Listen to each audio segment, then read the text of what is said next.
Hey everybody, welcome back to Northernlion plays The Binding of Isaac AFTERBIRTH Plus. I was going to open the episode by saying, hey everybody, Binding of Isaac. Hot gun. Anyway, we're playing as the Forgotten today. It's an exciting day. Here's your seed, W903, live 9. Why live strong when you can live 9? That doesn't really make any sense. As the Forgotten, you always got to think about a couple of things. And I think the first thing I'm going to think about is who do I want to give that heart to? And I went back and forth about 20 times and decided we're going to give the heart to the main Bone Lord. Because he's just that much more valuable. By the way, you should have walked in. Whatever. Don't worry about it too much. If you've never seen the Forgotten before, I will give you a Cliff Notes rundown. If you want more information, consult the required viewing, which is about 100 episodes after Booster Pack 5 came out in the Binding of Isaac AFTERBIRTH Plus video series. I don't want to appear callous, but, you know, I don't feel like I need to. I went like a year where every time I played, like, Maggie, I'd be like, well, the thing about Maggie is she has more HP but less speed. And eventually you just sort of come to realize that, like, you know, it's not that necessarily everybody who was watching this video is familiar with Isaac mechanics, but, you know, if you really want to go back and check, you can do so. Find an episode called The Forgotten. I'll probably detail it. You can be a part of the exploratory process. We'll all have a fun time together. The only thing you need to know about The Forgotten on a Cliff Notes level, there's one flying character, one melee character. If either of them die, they both die, with the exception of if the flying unit dies on a deal with the devil, as long as you well, you could probably do this anywhere, I guess, but the most common application is on a deal with the devil. As long as you switch back to the melee character within, like, you know, a second or so, you will continue to be able to live. Just knowing that if your melee character dies, the run is over. Beyond that, the other character, the flying character, is kind of like the Lost,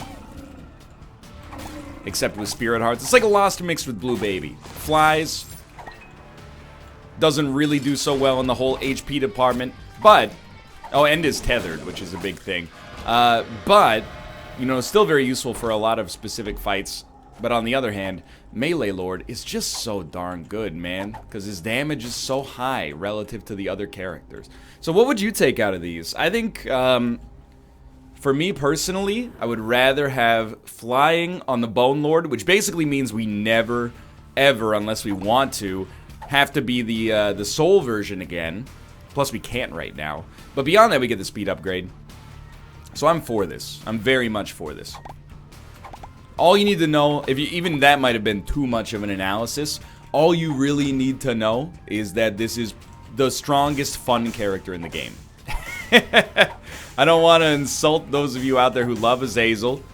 Azazel, hey, mission critical. He's basically like the Forgotten's dad.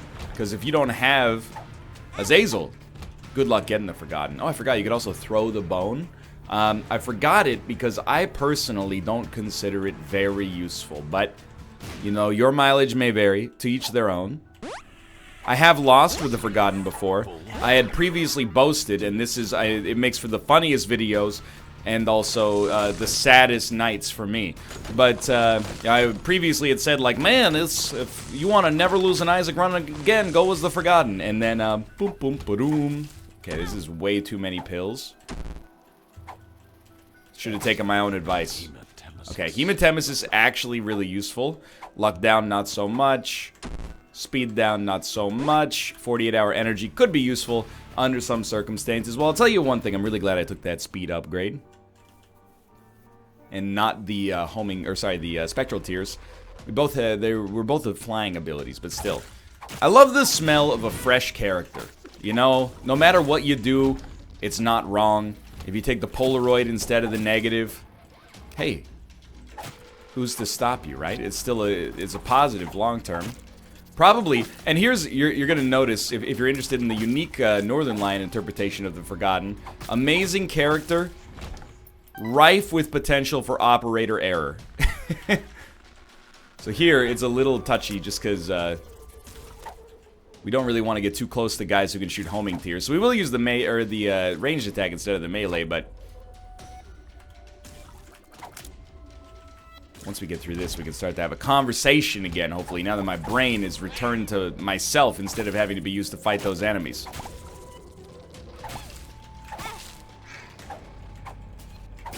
And then I immediately lost a bone heart. Oh my god. Okay, no, it's fine. It's fine. It's fine. Don't freak out.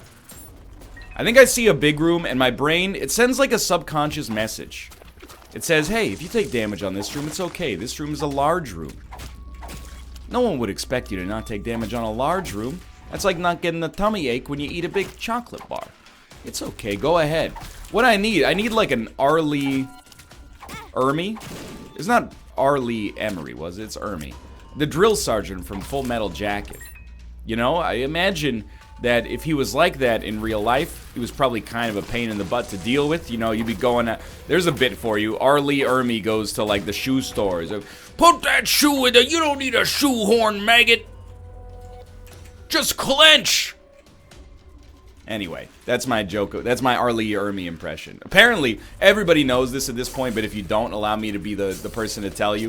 If you haven't seen Full Metal Jacket, by the way, great movie. Also known as, and I apologize if this describes you to a T, but also known as the favorite movie of like every strange 9th grader who is like a little chubby but is weirdly into the military. It was almost me. I was a little chubby, but I wasn't into the military. But I had a friend who was like clearly gonna go into science, and he would always quote Full Metal Jacket and be like, yeah man, I'm gonna join like the Canadian Marines. And we're like, it's cool, like, it's not uncool. It sounds pretty badass, to be honest with you. I just really doubt it, because last time I saw you was in Mrs. Irvin's science class, and you cried because you got a B+ on a paper. That, I'm not saying, you know, we got plenty of time to figure out who our adult selves are, you know. It's just a matter of time before we get too shy and all that stuff, but like, you know, it just seems like you'd preferably be cut from a different cloth there. Anyway, point is, divorce yourself from that fact. You know, it's like Fight Club or The Wolf of Wall Street. You know, just because people embody the spirit of the movie doesn't mean the movie itself is bad. Particularly, that's going to annoy some people because Fight Club is beloved. I love Fight Club too. But there are people out there that are like, I want to be Tyler from Fight Club. And like, that's really not cool. But I've done this bit many times. Suffice to say, if you also watched The Wolf of Wall Street and you said, that's so cool, I want to be Jordan Belfort, Leonardo DiCaprio's character. Did I call him Leonardo Caprio? Leonardo DiCaprio's character from The Wolf of Wall Street. Hey, you do you, and I appreciate you being a fan. And as always, you know, if you watch the show long enough, I turn on myself in every video. I just want that to be clear, but eventually I'll say something that probably is like, that describes me. Laugh at yourself the way I laugh at myself and realize it's not coming from a place of judgment, or judgment as I call it, just a place of amusement. If you can't laugh at yourself, you shouldn't be laughing at other people. I laugh at other people now and then. I try to laugh at myself a lot to counterbalance it, you know? Make sure I'm doing a net universal good. Either way. You know, if you idolize the people in that movie, doing it wrong. You got the wrong message. The satire became super tire for you. That's not how that works, but you get the idea. Anyway, if you haven't seen Full Metal Jacket, Arlie Ermy is a drill instructor who initiates boot camp with a severe dressing down of all the new recruits, including I forgot his name. What's the name of the main, not the main, but you know, the disturbed recruit from Full Metal Jacket? I forgot. Either way, it's a Stanley Kubrick classic. I would recommend it. Great film. You know, and this is a little bit of a spoiler, but not really, especially considering the movie came out in like 1990. But I love a movie that changes act and tone completely at some point. You know? Like a movie that has like a first section, second section. I talk about it now and then, more recently for whatever reason, just coincidence, I guess. But a great example is Inglourious Basterds. You know, it's got 4 different vignettes that kind of tie into one another over the course of that movie. Any movie that moves you around gets like an innate +1 from me. Now, that doesn't mean they can't lose it at some point. They move around a lot in The Happening. That movie's not very good. In fact, it's actually horrendous. It's well renowned as one of the worst movies ever made. Okay, so now we can finally, and deservedly so, I might add. Now we can finally play as the Soul again and pick up whatever consumables we might be interested in. I'm trying to think of other movies that do that, where they're like, when the first half of the movie ends, things like take a different note.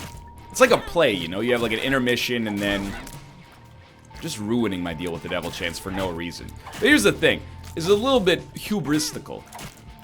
But I'll demonstrate for you, in no uncertain terms, the Merriam-Webster's Dictionary defines success as the forgotten as winning a run and unlocking several things on the post-it note. Today, in my 5-paragraph essay, I will demonstrate for you the approach that we will take to get a patented and surefire victory with one of the game's most engaging and fun characters.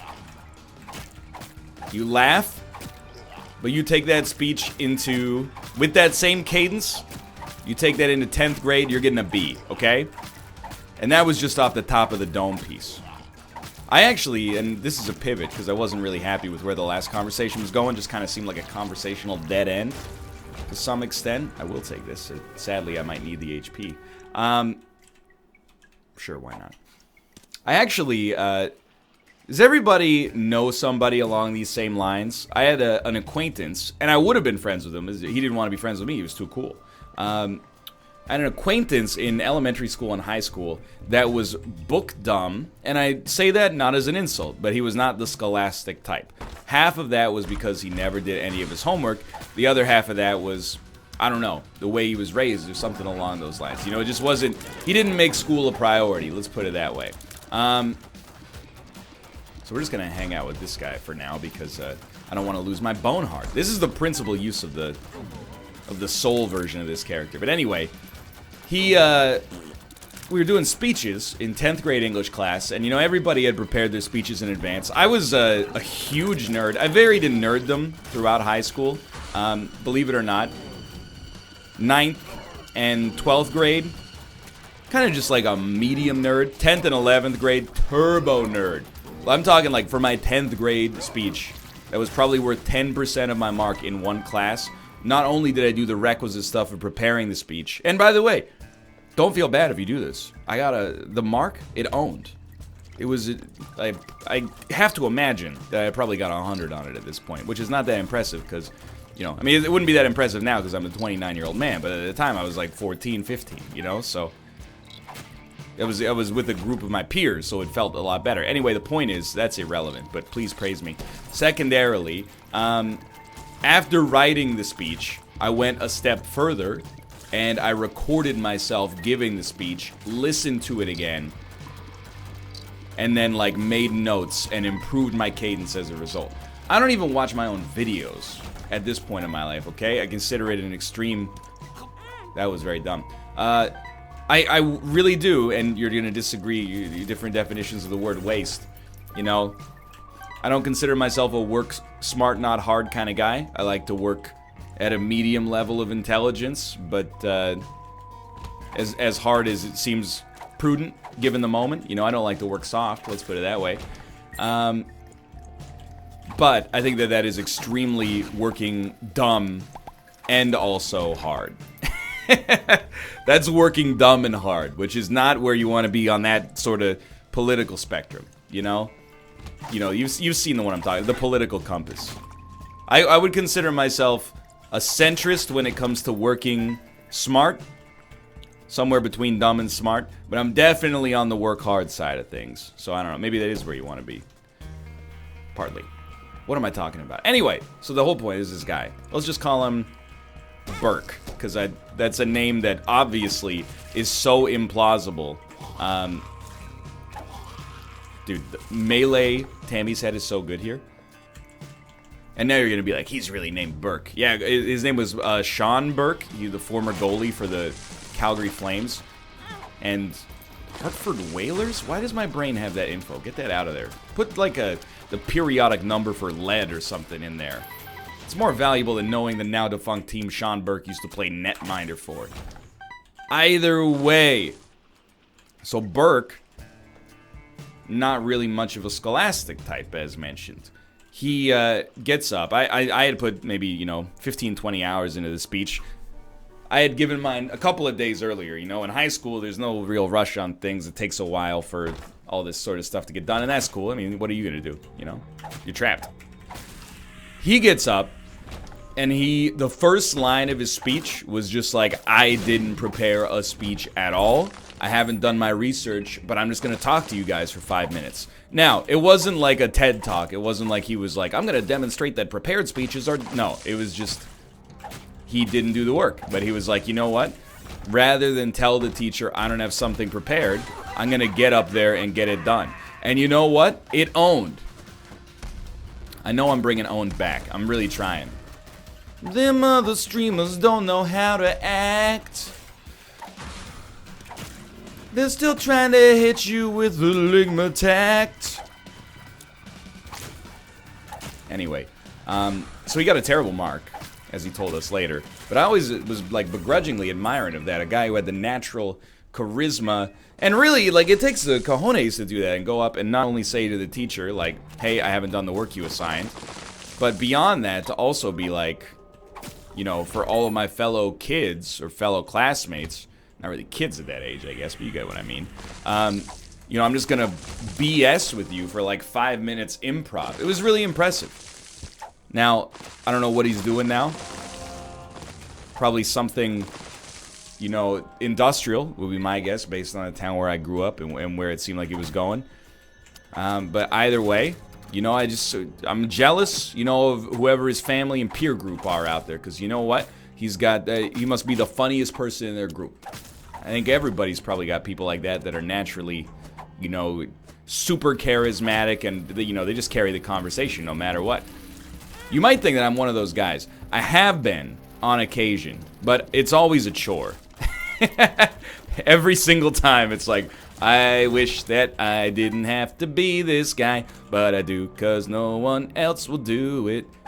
And I prefer not to, like Bartleby the Scrivener. Sometimes I hit him with those fat Bartleby the Scrivener references, though, and they go, hey, are you the guy that referenced that Herman Melville short story? The second most popular work he ever made after Moby Dick, but definitely exponentially less well known? And I go, yeah, that was me. My English professor made me read it in my first year of university. And they go, you're really cool. And I go, thanks, Mom. Wait! The last part was just supposed to be in my head. I'm just joking. My mom doesn't know what Bartleby the Scrivener is. God bless her, you know. She's a lovely woman. Dice. Ooh, that's the ideal setup. By the way, the kinematics and the screen shake on this frickin' bone, man. Look at this.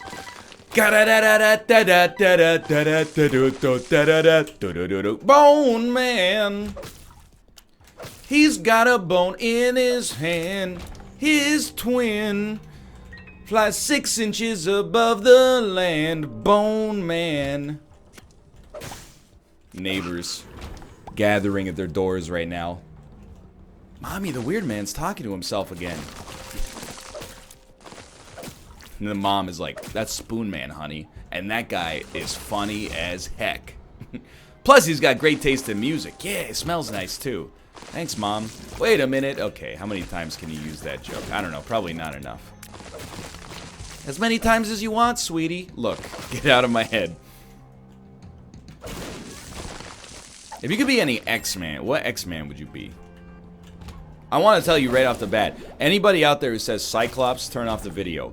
In today's modern world, why do you want to be able to shoot laser beams out of your eyes? That's a bad answer. For what is the purpose of being Cyclops? If you're Cyclops, here's what that says to me. You either want to kill people or you want to fight crime. One of the two. I trust somebody who wants to fight crime, I suppose. You know, if they're a noble person, they got noble reasons for doing it. I'm just saying, like, it pretty much shoehorns you into that job in particular. And that's okay, but I don't really want to be an X-Man. I just want to have the superpower, which is not what I said, but now you're screwed. I don't want this Ace of Clubs. I do want this, and I will donate as much money as I can. Here's the thing. Let's talk about some of the X-Men, okay? Beast, is his intelligence a superpower? I've never known. This is where I need a comic book connoisseur to come in and say, like, yes, as a result of his mutated DNA, he retains information at 17 times the rate of the average human being or something like that. Okay, fine. If his intelligence is a superpower, that's decent. It's got to be at least like a C-tier superpower. He's a really smart guy. Storm. Is the ability to control the weather better or worse? I don't know. You would be able to create snow days for yourself. Have you ever considered that? You don't want to go to school? Oh, I didn't study for the test. Make a snow day. You're going to go to the beach with your friends? Oh, the forecast says rain. Then her eyes turn totally white. And she's like, nah. It's sunny in 75. So I gotta say, Storm's power... Dude, let's freaking go for it. Storm's power seems pretty okay. Professor Xavier is obviously, like, he's a top tier member there. To be able to read people's minds. Here's the thing. We haven't had this. We haven't had this, I think. So we're gonna grab this, and I know it's trash, but it ticks it off the list. And that's an item. Angel Room items have to be a high priority for us to pick up, because they are very rare.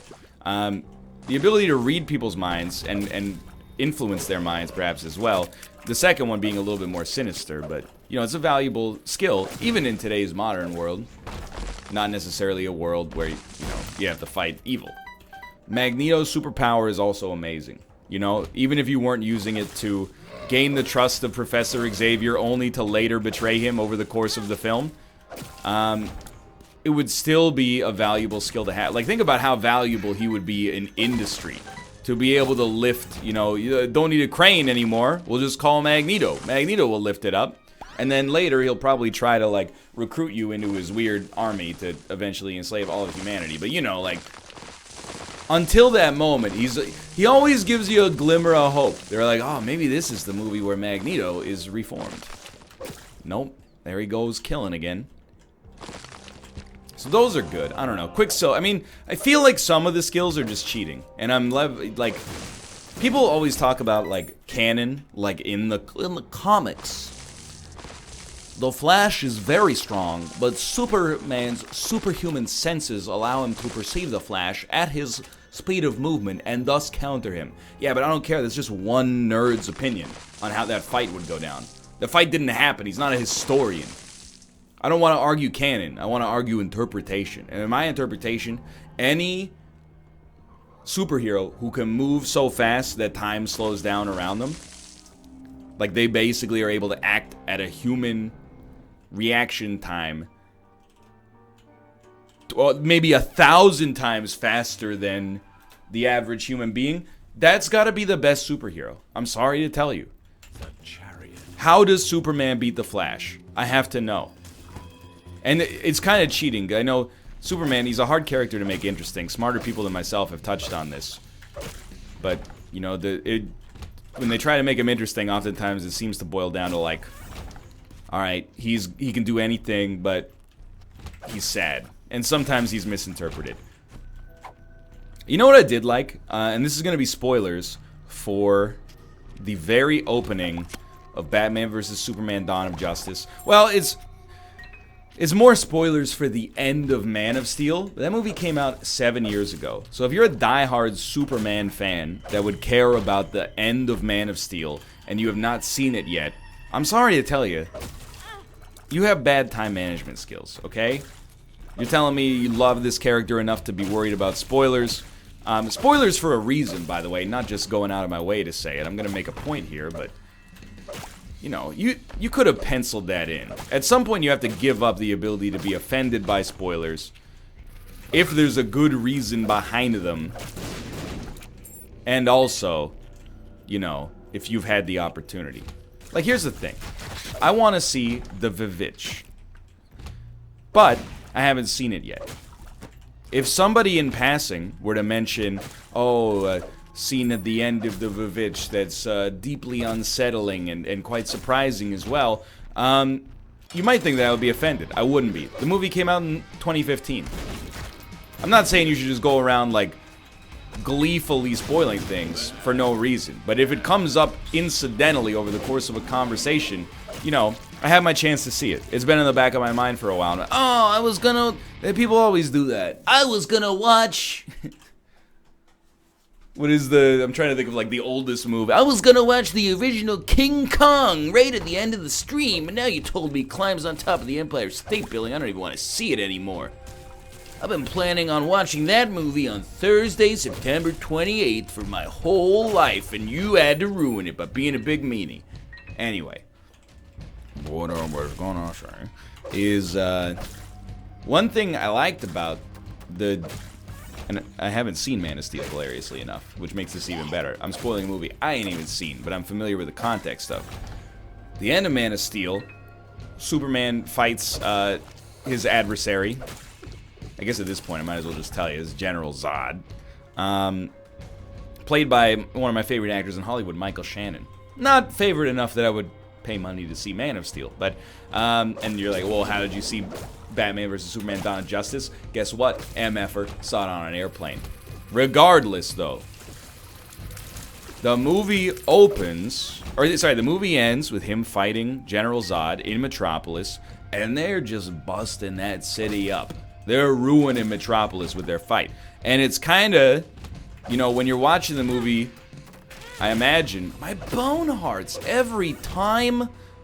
When you're watching the movie back in, you know, 2011, 2012, you're probably going, man, it's pretty, what a plot hole that Superman killed General Zod but caused trillions of dollars worth of damage. But then, they roll that into the plot of Batman vs. Superman: Dawn of Justice. Is why the public turns on Superman. It's a genuine moment where a superhero movie takes context from a previous movie and does something somewhat interesting or meaningful with the extended universe to make it seem like every movie has consequences that matter. That being said, I thought the rest of the movie was highly, highly bad, and I did not like it. Don't at me. I'm rooting for DC. I really am now, okay? I will level with you that I still think Aquaman looks bad. But I believe, genuinely, that Joaquin Phoenix can do the Joker. I believe it.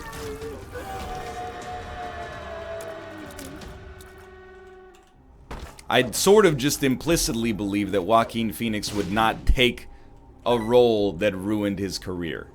So, those are my 2 cents on that subject. I am not going to fight the Hush, by the way, because we will suffer greatly. Let's go this way. So, I'm not an anti-DC guy, even though I've historically preferred Marvel. I think that they're on the up. They're at least... Let me put it this way. If Marvel was like, we got Joaquin Phoenix playing, you know, a pivotal role in our movie, I would be equally positive. So I'm not holding anything against DC here. But regardless, you get the idea. Just trying to, you know... We're kind of in that secondary part of any run where HP's a little low, where we're just trying to hold back and maintain. You know, we're no slouch with the soul, by the way. Piercing, oh my word, piercing shots, as well as Polyphemus, like quite a lot of damage. Now, I'd prefer to be using melee whenever possible, but that's not always going to be an option for us, so... This is my bad. We lost a lot of bone hearts. We could easily have the HP cap right now.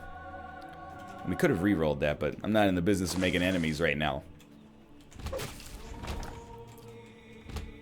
I forgot why I even started talking about superhero movies. I wasn't really trying to go down the superhero movie route, but it's because I was thinking about it today. I do think Aquaman looks bad, though. I'm not trying to ruffle any feathers. If you're really looking forward to Aquaman, dude, don't even start with... I mean, I was 14 when Fable came out. Like, that should tell you everything you need to know. And there ain't nothing wrong with hope. You go on hoping, okay? Maybe it'll come out amazing. And if it is, I'll see it. For real, eventually. Probably on an airplane, but that's where I see most of my movies. I've been trying to, like... I don't want to besmirch my own employer, but, like... I've been having some problems with Netflix lately. Like, on Kate's in Japan. This is how you know I'm 80 years old, by the way. Kate's in Japan. I've already talked a couple of times about the fact that, one second. I was thinking about temperance. Like, if we use temperance, do we get an automatic item out of it if we blow it up, don't we? On the chest? I think so. on my PC, I don't remember the Netflix password that Kate uses. So rather than bother her about it, which I definitely should have done by this point, but now it's almost like a personal test to like, what's out there besides Netflix, in Canada at least. Oh, dude, the bone's stuck. That's great news. So here's a little tip for you right there. Look at that. We got like double protection. It's like a plant cell wall. A bilipid membrane. That's right, I took 9th grade science. Didn't you hear the story about Miss Irvin? Anyway. And what was her name? Oh, I believe it was Keith. That's right, famous country music singer Keith Irvin. No, so I can't access Netflix on the desktop. And then usually I watch it on my phone, but when I was cooking a lot this week and doing a bunch of dishes, I said, you know what, I'll put it up on the iPad while I'm doing that. And then I tried to play stuff on Netflix, and it goes, this app unexpectedly closed. Nothing we could do about it. Restart Netflix, this app unexpectedly closed. Close, like restart the iPad, this app unexpectedly closed. All right, screw me, I guess. So I've been watching a lot of like Amazon Prime, and Jeffrey Bezos, I love you. For Twitch Prime, you're a saint. Might be the best thing anyone's ever done for this industry, the streaming side of it, and I'm being sincere. I, understand you got qualms with Jeffrey. You do not get a free item there. I really do. Cool. All I will say on top of that is that from the streamer's side, I don't know if he did the Twitch Prime thing. He might not even know what Twitch Prime is. I would guarantee he would know what Twitch is. He probably does not know what Twitch Prime is, but either way, it's irrelevant. So I don't want to besmirch Jeffrey's good name, and I understand, there's some qualms about Jeff, or Jeffrey as I've been known to call him when we hang out on his yacht and eat lizards together. But, dude, Amazon Prime Video needs some work. I talked about it on the NLSS, but I was like, on Netflix, it really feels like the documentaries are like, this person on death row sat down for like a really harrowing 2.5 hour long documentary. Or The Staircase is a great example, even though it wasn't originally produced for Netflix. It's a really, really, really intriguing true crime documentary. It's like 16 episodes over the course of nearly 20 years. Wild, wild country. Look, I have some issues with that documentary. The more I think about it, the more I think that some of the subjects were treated with too much reverence in the documentary. People were basically, and I mean, maybe this is a condition of getting them to talk, but I think there were people involved in that, the incident that is talked about in that documentary that are essentially, criminals almost bragging about their crimes, and they were not held to task. The crimes happened a long time ago, but still, do I feel like the documentarian at least had like a little bit of an obligation to be like, so do you feel remorse for this? Like at any point? But anyway, disregarding all that, really compelling, especially documentary television, and the Amazon Prime Video documentary collection is just a sham. Like it's a mockery. It's like the difference between like, you want to buy. You put Pokemon Red on your Christmas list, and then your parents come home and they're like, hey, we got you that game you wanted. And then you look at the cartridge and it's one of those like 75 games in one things, and they're like, why would I get you one game when I could get you 75? Hey, slugger? Yeah, Dad. One of these games has Pikachu in it. Anyway, that didn't happen. My story about that is quick, so I'll tell it before going back to the Amazon Prime bit. But I asked for Pokemon Red and Pokemon Blue the Christmas I was in 5th grade. My parents only got me Pokemon Blue. No, wait, I'm misremembering. Here's what happened. I put Pokemon Red on my Christmas list, and then my parents got me neither because they said they talked to the guy at Toys R Us, and he told them it's only worth buying the game if you buy both of them. And to be fair, I wasn't there. So maybe he was just saying, if you want to get the full experience, you need both. Literally like 4 Pokemon, right? But so they're like, so we bought you neither, because that seemed like a scam. But my parents I did not have a harrowing upbringing, in case that's not abundantly clear. My parents did give me a Toys R Us gift certificate for the amount of money it would require to buy a Pokemon. One of them, and I did. They gave me the choice. They said, we've given you the information. Would you like to purchase the game? And I said yes. And at the time, I really hoped that they didn't leave that conversation feeling like they were disappointed, like I had made a mistake. Like, oh, our son got scammed. Because, like, you know, it's one of the most classic video game franchises on planet Earth. So, I mean, there's no way for them to have known that. But still. Anyway, the end of that Amazon Prime punchline was going to be, you know, on Netflix, it's like The Staircase. And on Amazon Prime, it's like, you know, 101 Funny Cats. The top 100 most funny scenes in a video. And you're like, really, Netflix? All right, I mean, I'll watch it, but I'm not going to 5-star it. So we're going to win. We had to play a little tactfully towards the end, but still made it through. Unlocked a bunch of stuff as the Forgotten. Bunch of the bones I don't normally consider that good, but hey, it was a good introduction there. Thanks for watching. I hope you guys have enjoyed the episode. If you did, click the like button. That was a great deal. Of course, subscribe if you want to see more in the future. For now, thanks for watching, and I will see you next time. See ya!